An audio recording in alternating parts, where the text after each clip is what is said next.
In this video, we're gonna show you how to base paint your model after applying a grayscale. This is the next step in our painting challenge series. If you want to learn more about our painting challenge and how you can get a free Knights at the Game Table membership for an entire month, then click the link in the description here and register to do our painting challenge and bust out some models. Now, let's dive into how to base paint your model.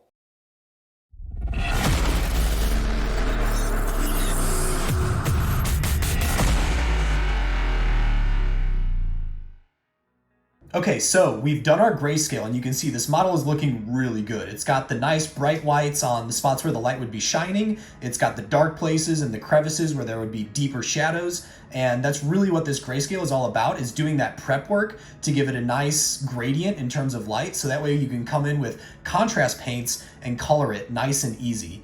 You're gonna find that with the rest of this video series, a lot of it's gonna be coloring. And we use contrast paints. For this one, we're using a red contrast paint, Blood Angels Red, to start with the armor. And so with this, you're just gonna hold the model steady and just start applying that contrast paint section by section. So we start here on the right arm, and you'll notice we're going from the back and the top of the arm and around. So with contrast paint, you want to really make sure that you are letting gravity do the work.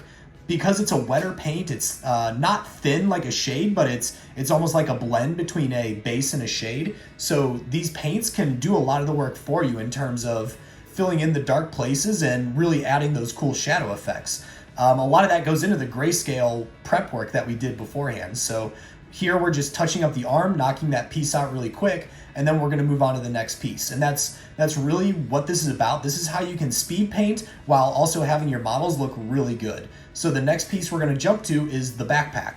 Notice we start at the top and we work our way down. We do this section by section, and it's also that contrast paint can drip into the right places and cast the right shadow effects for your model. The white spots on top where we've dry brushed and added that white glow is gonna really make it pop. And the key to just being precise with using contrast paints is holding the model properly. You wanna really use all 5 fingers if you can. If you need to get a paintbrush handle, that's okay too, but you'll see here in this lesson, we're holding the model intently. We have one hand using all 5 fingers holding the base, while the other is using one finger to steady it from the top and use the brush on the rest of the hand. I mean, it's a full machine that's in motion in terms of your body and your hands. So you really want to make sure you're over the model and using both hands. And now you'll notice here at the top, I love this, the paint is gonna drip onto the shoulder pad there, and you see there's a little mistake.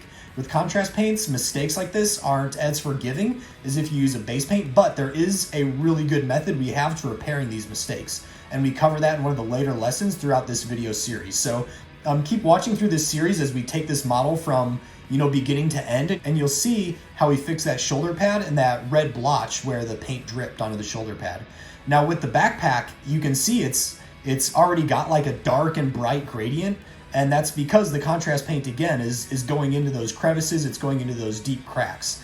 And you don't want to like oversaturate the brush with the contrast paint. You just want to have enough on there to where you can fill in those cracks and those crevices, but also not have it overly wet and add like blotchy spots to it.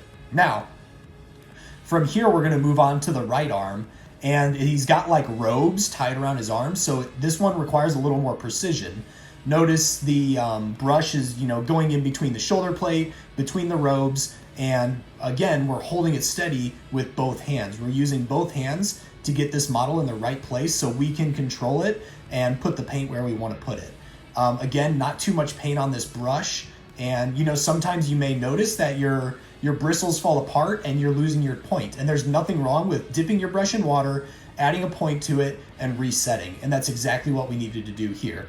So we have the model, again, we're adding these pieces to it, and you really want to take the time to make sure your brush is in the right state to do this. I would say one of the biggest mistakes people make when it comes to painting is losing patience. And you need to have that tip for instances like this in between robes, painting fingers over a shield, painting the thumb on the back of the shield. We don't want to, splotch red paint all over this beautiful grayscale model that we've made and have to go and fix all those pieces. Yes, there is a way to repair it. We're going to show you how to do that later in this series, but you want to avoid that because it's just more work for you. Again, same instance here. We're going into the neck plate. We're going to add a little more paint to the brush here to make sure it drips into the right places. It soaks down, it gets the beneath the neck, but we are being extra careful not to paint the face here. If there's one area that is almost impossible to repair from a mispaint, it's the face. The face is extremely delicate in real life and on models, and this is an area you want to take your time and be more precise with. And if that means you need to do one spot, reset your brush, add a tip, one spot, reset your brush, add a tip. Something to note here is the brush we're using is the Artificer brush from Citadel. And that's one of their higher end brushes. It's a really good one. It's good at holding a tip. It's good at not falling apart in terms of bristles and spreading out like a broom. I mean, you'll notice it's doing a really good job of keeping the paint in there and holding it. And paintbrushes is such a key factor in terms of miniature painting. I feel like a lot of people skimp out on the brushes because they feel like they don't need to invest in them. But the fact of the matter is you need a good brush to get a good paint. It's just like a razor. You need a good razor to get a good shave. You see people who use, like $1 razors and they end up having bumps and rashes. And it's the same applies to paintbrushes. You need a good brush if you really want to put a good paint on here. Now, this is a character model, so of course we're taking our time. We're using better quality brushes. We're using all that. If you're looking to speed paint out a unit of 20 models, then you may go with a cheaper brush. And there is one technique that actually calls for a let's say not well conditioned brush, and we'll cover that later on in this series as well. But we will get there when we get there. Now notice with the legs, again, starting from the top, working the way down, and going fast up until that point where it meets the base. And that's because, again, we don't want to cover the base in red paint. We're going to go through some cool base detailing lessons throughout this video series, and you'll see why it's so important to be meticulous as you get closer to other sections that you're going to end up painting. And that's why at the beginning of this lesson, we talk about the importance of taking it section by section. Don't just jump from one part of the model to the other, one color of the model to the other. We knock out one section, we knock out one color, we do it piece by piece, and you'll start to see how the whole thing just comes together and makes, this beautiful looking model. And I'm really excited for you to see the finished product because this model really does come out looking fantastic.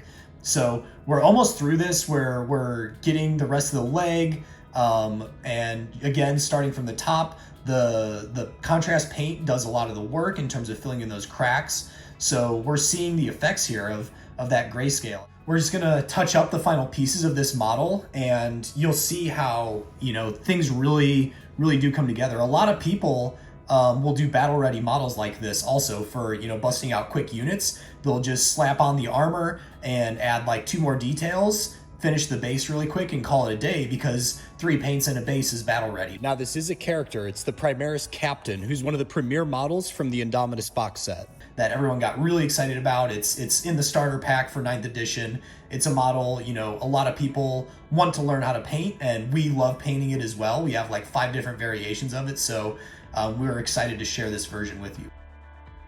You can see here we just knocked out the armor, and now we're going to move on to the next section, which is the robes, the seals, and the cloth. So stay tuned and go to the next video, and you'll see how we add in those next details and how things are going to really start to stack and layer with this model.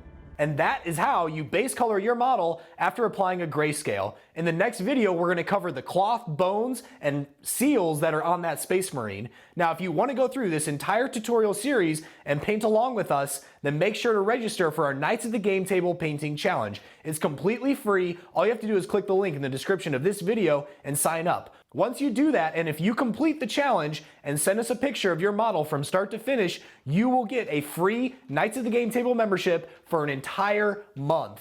So make sure to follow along with this series, and I will see you in the next video.